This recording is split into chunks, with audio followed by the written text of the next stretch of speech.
So Denver is very much a number one seed. They are loaded. It was a great night, but I will say they led by 18 at half. That was round one of a 7-round fight, and the Nuggets won it. But it should be noted, they played basically a flawless first half, and in the end, after the Lakers adjusted, Rui, AD made some moves on Jokic. Second half did not look quite like the first half. Now, the Nuggets, in many ways, are the opposite of the Warriors. They're huge. Their guards are big. They're big. They move. Their size everywhere. Their center, not Steph Curry, leads the offense. And they're young. They haven't been in these big games that many times. The Warriors were small. And by the way, the Grizzlies, because they were missing Brandon Clark and Steven Adams, were kind of small.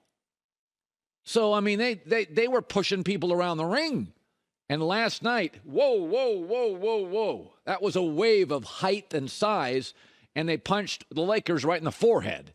And it was a bit eye-opening. They out-rebounded the Lakers 36-13 in the first half, and then the Lakers adjusted. It should be noted, the Lakers shot 55% in the game. They got great looks. They shot 46% on threes, and they're not a good three-ball team. They got great looks.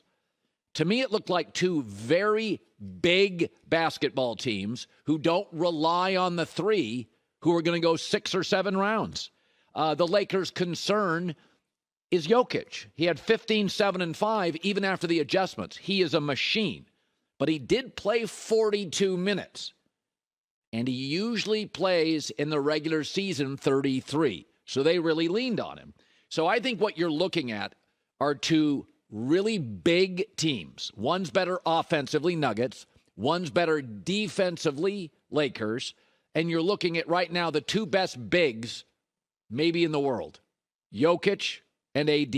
One is a defensive stud, AD, who's a little inconsistent with the ball. Jokic is offensively a marvel who's okay defensively. It is your classic prize fight. I can't wait. But I think the Lakers this morning after last night are saying, all right, we took their best punch. We adjusted. They hit a bunch of shots they won't normally hit at the buzzer. They couldn't miss. They were virtually perfect. And in the end, we lost by 6. And at one point, we had a chance to tie. And we got outplayed. And we feel pretty good. And it's the first game on the road. And it's at 5,200 feet. I mean, Denver crushed Minnesota and Phoenix in the first 2 games. Remember, the first game against Minnesota, they won by 29. First game against Phoenix, they won by 18. And the Lakers are like, yeah, we saw that in the first half. And then we adjusted. And then we came back. And we lost by 6. And we had a chance to, at one point, tie it, take a lead. I think the Lakers look at this, as LeBron said after, they feel about as good as you can feel after an awful first half, being pushed around and losing game 1. Denver's absolutely last night the better team. Denver is a completely worthy, well-coached, deep, talented number 1 seed. But I'm saying I've watched Denver roll people. And I'm looking at the Lakers and I'm thinking, you know, LeBron and AD are not young. They went on the road 5,200 feet, took their first best punch, tweaked. Second half, Lakers pretty good. Got a lot of open shots. Shot the ball well. Denver's not a great defensive team. They've got length, but they're not a great defensive team. Jokic is not a great defensive player. Let's shift gears, though, to Jokic. So Anthony Davis is the best remaining big in terms defensively. He's arguably the best defensive player big in the world. And Jokic worked him. Embiid in Game 7 had 2 points in the second half against the Celtics. Jokic could not have a 2-point half. He's just too layered and too skilled. It would be impossible unless he was in foul trouble. It should be noted in 2 of the Sixers' wins, it was Harden who carried the day.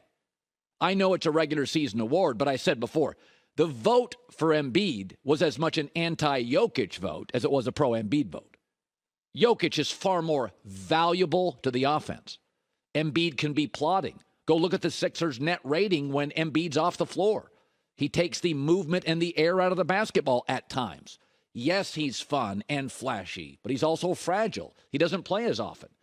In the last 8 years, Jokic in 7 of those 8 has played 70-plus games. Don't we say that about quarterbacks? Availability is the best ability. Jokic plays more, is better analytically, is more skilled offensively, is more layered, is easier to play with, elevates people. Embiid doesn't necessarily elevate people. When Harden was great, he wasn't as. And again, Harden led them in 2 of their 3 wins in the playoffs against the Celtics. He passes, he facilitates. I don't care who wins MVP awards or Heismans. I really don't. I never have. If you're being intellectually honest, I've never rooted for it. I never cared about it. I couldn't tell you how many Brady won, Manning won, Mahomes has won. I just don't care. But that was an anti-Jokic vote. That's what it was. He has the number 1 seed, not Embiid. He's better analytically. He was better. He makes everybody around him better. You watched them last night. AD was helpless. AD's the best defensive center in the world. Could not stop him. Got worked by him. Jokic has become the PB&J of the NBA. Fantastic every night. Always a little underserved, underdiscussed. The PB&J works any era, any generation, any time. Jokic is old school, current school, middle school, high school, this school. That game works forever. Available, passing. It reminds me of a combination of Bill Walton, who would be great today, and Arvydas Sabonis, who would be great today. He is a fantastic player, but he's not fun, and he's not flashy, but he's also not fragile, and that is something that needs to be discussed. I get that Embiid won the award. I'm not hostile. I'm not bothered. I don't care. But I did feel it's fair to at least acknowledge that it was an anti-Jokic vote to a lot of people. Because, you start talking about a 3rd straight MVP, that's got to be one of the greatest players of all time.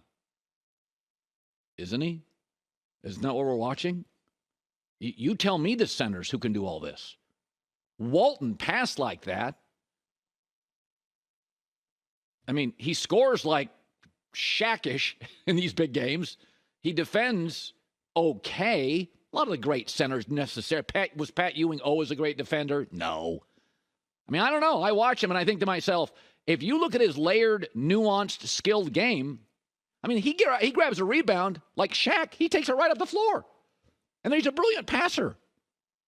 I mean, maybe he should have won 3 straight.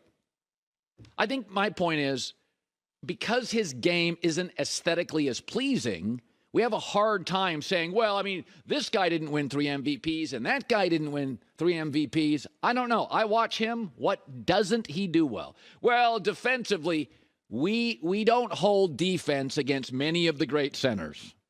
We don't talk defense on this show very much. We want buckets. We never lament Jason Tatum getting beat on the baseline. We lament when he doesn't dominate offensively the 4th. Let's be fair. We've spent about 2 hours in 20 years on LeBron's defense. We talked about Kobe's offense and Michael's offense and Barkley's offense and Dirk's offense and KD's offense. Now everybody's like, well, Jokic's defense, whatever. AD couldn't stop him. Oh, by the way, AD's going to get his every other night. Hi, everybody. Thanks for watching. Subscribe here to get the latest from the show. Also, be sure to check out more of the best clips from The Herd or go watch a few segments from other shows on FS1.